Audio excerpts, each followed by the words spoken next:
Good evening, family. Welcome back to the channel for all of my subscribers. I'm happy to see you come back. Thank you for continuing to rock with me. If you are visiting the channel, thank you for stopping in. I'd love for you to join the family. Um, Welcome back to our series on spiritual alchemy, spiritual transmutation.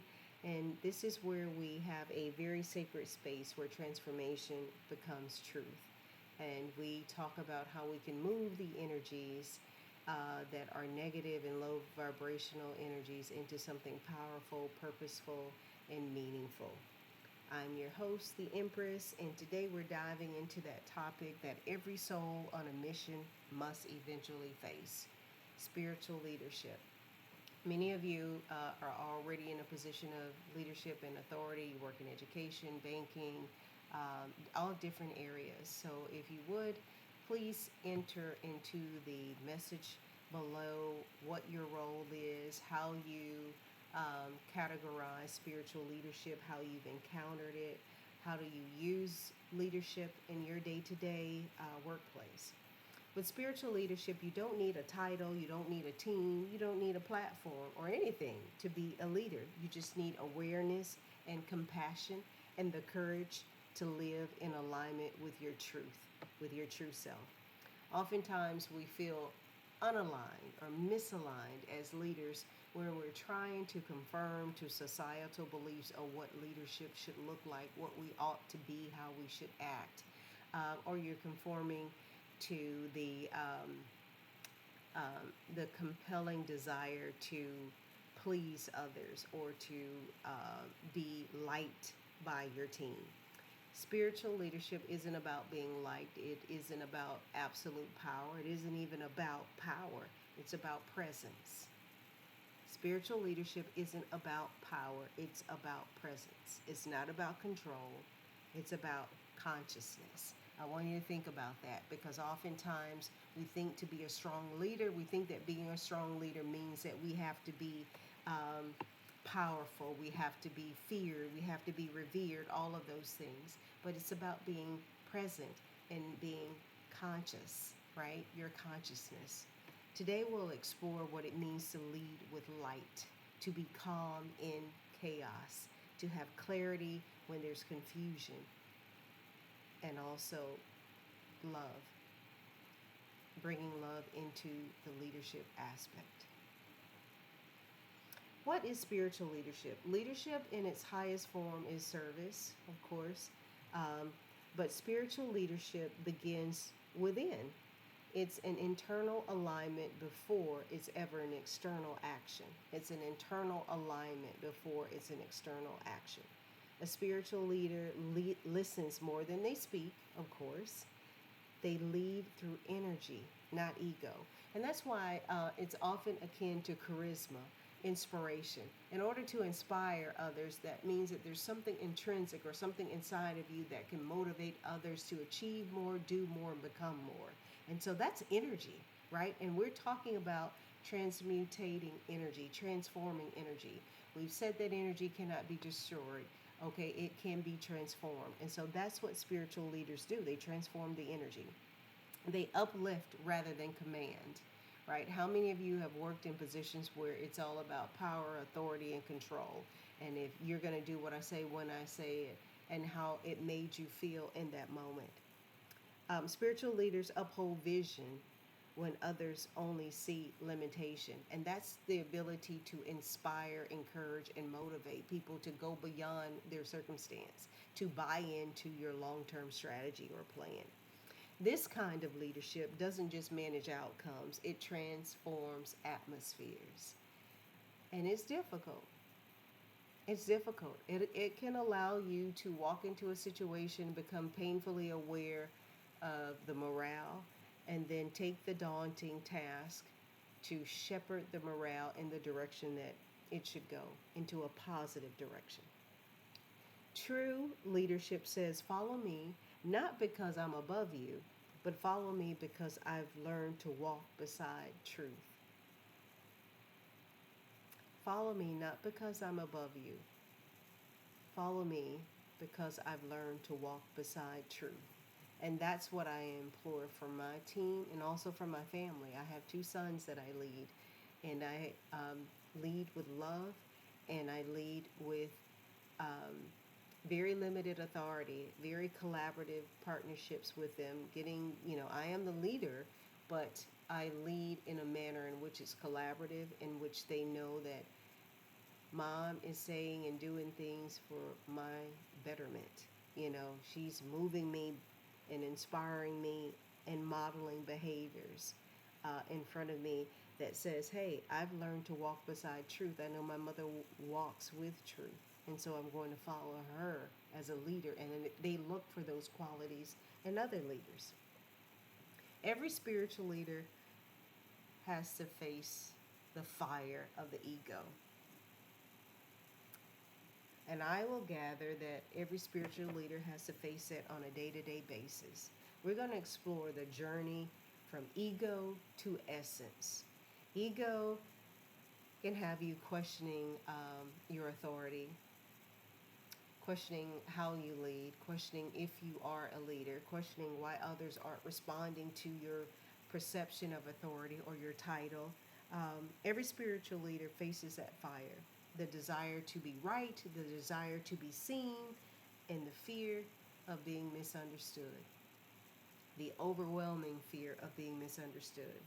These are the initiations, the alchemical flames that purify the heart. We must all go through that.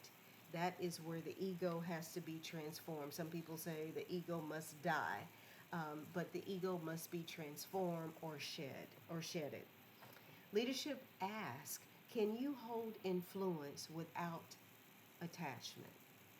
Can you serve without seeking validation?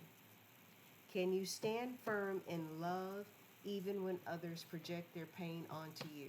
That's very hard. Others will project not just pain onto you, they will project suffering, hatred, envy, everything that they can throw onto you, they will. They will. Some of you may even have to put sigils up in your office, and I've resorted to doing that to protect me. And sometimes I have to do more than that with the sigils to protect my energy. But others will, and in some cases in the workplace, your team members or family members will project their pain onto you. How do they do that? Just by experiencing emotional pain, stress, trauma. That energy has a frequency, it has a power, and it has an ability to move. Energy is always in motion, right? And that energy can be projected to you. You always want to seek the guidance of your healed ancestors. You want to seek the guidance of those who have come before you, those who will come after you, your divine wisdom of those that are healed and complete and whole, right? But you also want to make sure that you are willing any energy that is not yours and that does not belong to you, that is unhealed and hurt and painful, back to where it belongs and transmute it into something positive. You don't want to absorb and welcome in energies that do not belong to you. And sometimes they don't ask for an invitation. They don't ask for an invitation. They will just inhabit. And you have to be aware, painfully aware of what energy belongs to you and what does not belong to you. The ego says, I lead because I know. The soul says, I lead because I remember. And there's a difference there. Spiritual leadership is not about perfection. It's about presence. You become a vessel, a channel for higher wisdom rather than the source of it. Degrees, and I've got quite a few of them. I have 3 degrees. A doctorate is one of them, my most prestigious and highest accolade. But I'm a leader not because of those degrees or because of the titles. I lead because I walk in the presence of truth, and I lead because I remember. My soul remembers. I lead from the heart. Are you a heart-driven leader? Are you leading from the heart? Are you leading from the position and seat of power and authority and title? Please put that in the chat so we can have a little bit of dialogue. What has been your leadership journey? Have you evolved into a more spiritual leader, or are you in the process of evolving into a spiritual leader? Or or do you not see value in it? Do you see that it's better to be feared than it is to be respected for your truth and your purpose? Some leaders really thrive on the power and fear aspect. All right, our next area we're going to talk about is principles of spiritual leadership. Let's explore some guiding principles that anchor the path of a spiritual leader. Alignment before action.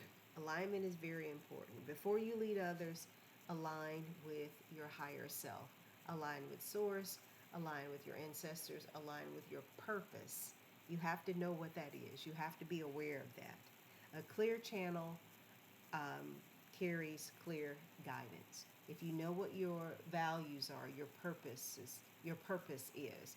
Every company that you work for are going to have a mission statement and a vision statement and core values.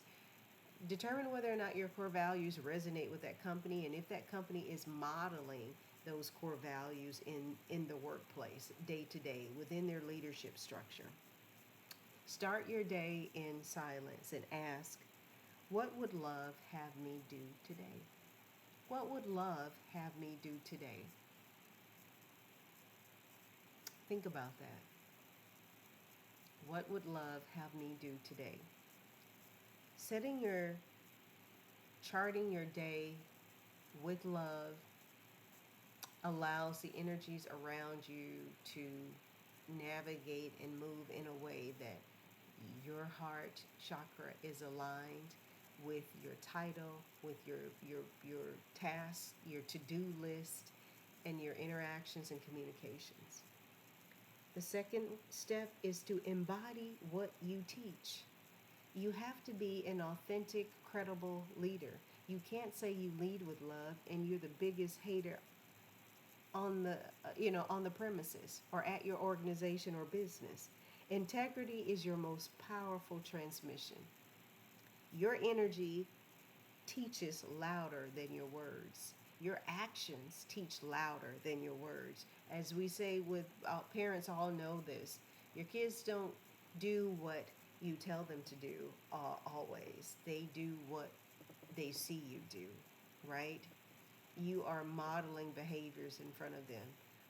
And we learn best by what we see others doing, right? In an apprenticeship, basically. People may forget what you say, but they never forget how your presence made them feel. People may forget what you say, but they will never forget how your presence made them feel. Step 3, serve, don't save. You are not here to rescue. You are here to remind. Empower others to discover their own strength in divinity.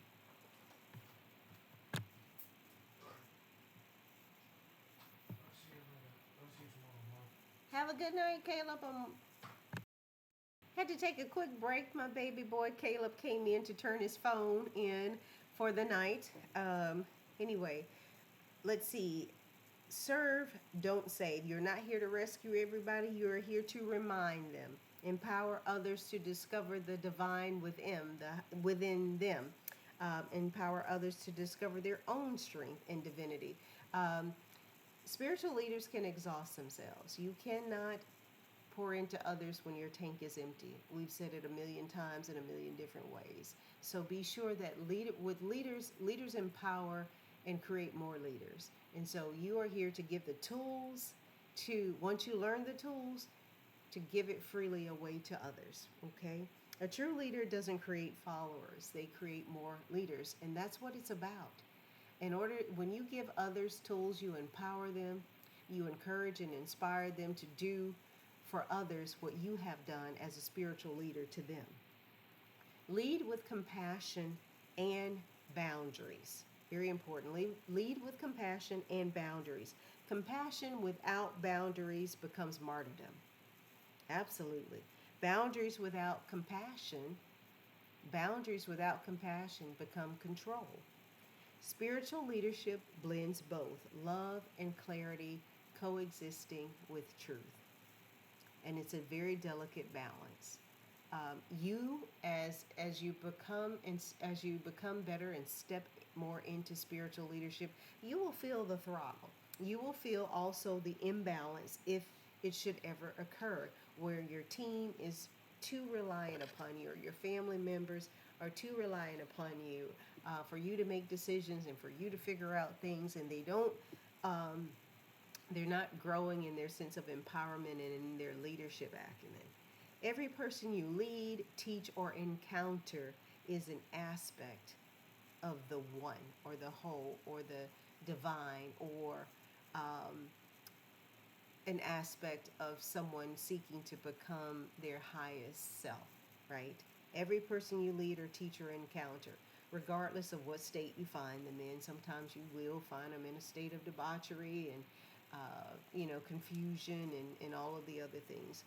But they're in some evolutionary process of becoming their higher self. Every conflict becomes sacred when you recognize the divine mirror in it. Every conflict becomes sacred when you recognize the divine mirror in it. Every person that you are tasked to lead or in a position to lead are a reflection of you. Reflections, they are a reflection of you. Some part of you that you conquered and healed, or some part of you that needs to be healed, or an initiation for an aspect that you need to learn in your spiritual leadership journey. The practice of presence. To lead spiritually, you must learn to anchor presence. Presence is a visible authority that shifts rooms without words. Just walk up in a room and you carry that energy and that vibe about you. You are the vibe. You are the energy. Um, People can feel it. They can feel that in a positive way, and it enlightens people on the Teams meeting, or in a physical meeting, or whatever virtual utility or application you use for virtual meetings. Sometimes you will walk in a room and you will disrupt the demons around that room or on that Teams meeting or virtual meeting. Before a difficult conversation or a difficult meeting or with a difficult audience or team, pause, breathe, and imagine some golden light or silver light enveloping your presence and expanding from your heart, covering your entire body from your head to your toes. And with each exhale, let that light fill the room. This is how you lead energetically, not by force, but by frequency. Everything has energy. This pen, everything in around us has energy.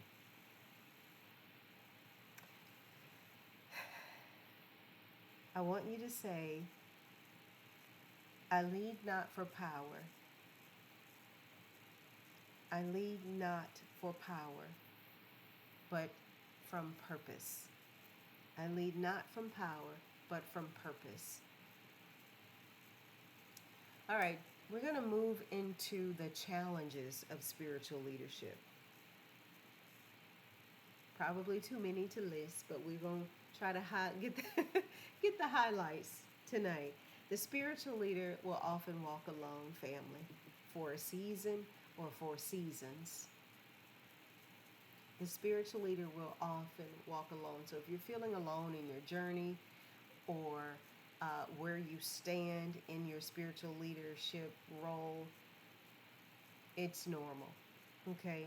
It is normal. When you choose alignment over approval, you will sometimes lose people, and a lot of people. You will lose family too. You will lose long-term friends, because that sense of alignment, if it's not there, it will start to shed off, like, skin coming out, the snake shedding skin, or metamorphosis of the butterfly. But you will gain peace. And peace is precious, and peace is priceless, okay? You may be misunderstood by those who lead from ego, and that's okay because you're not aligned with their way of thinking and acting and leading. Your task is to stay anchored in integrity, to keep choosing truth even when it costs you comfort. That's hard to do.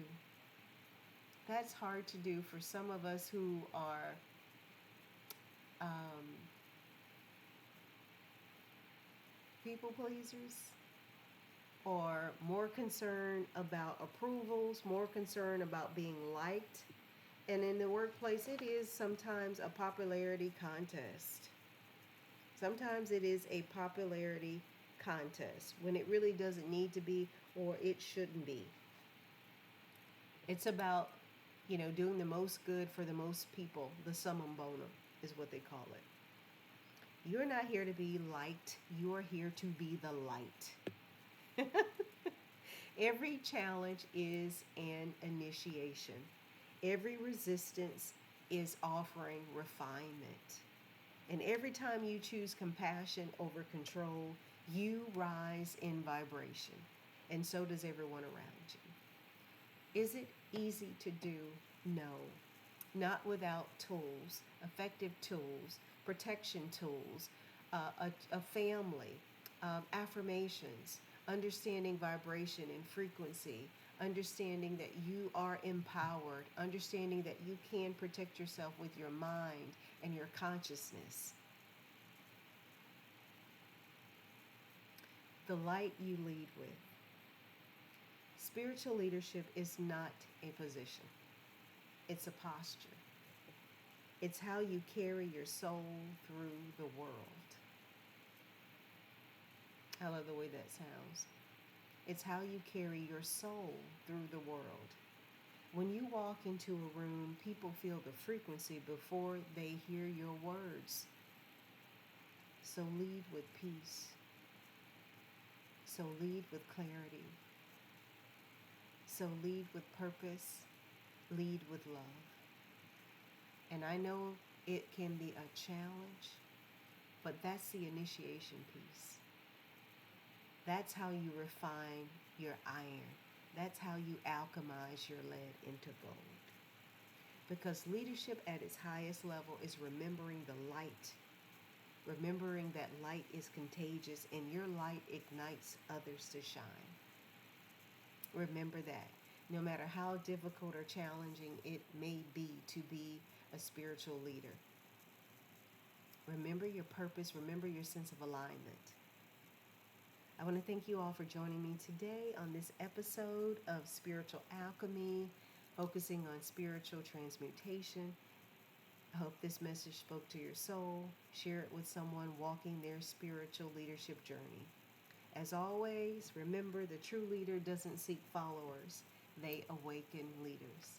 Peace, blessings, and abundance to you. Ashe.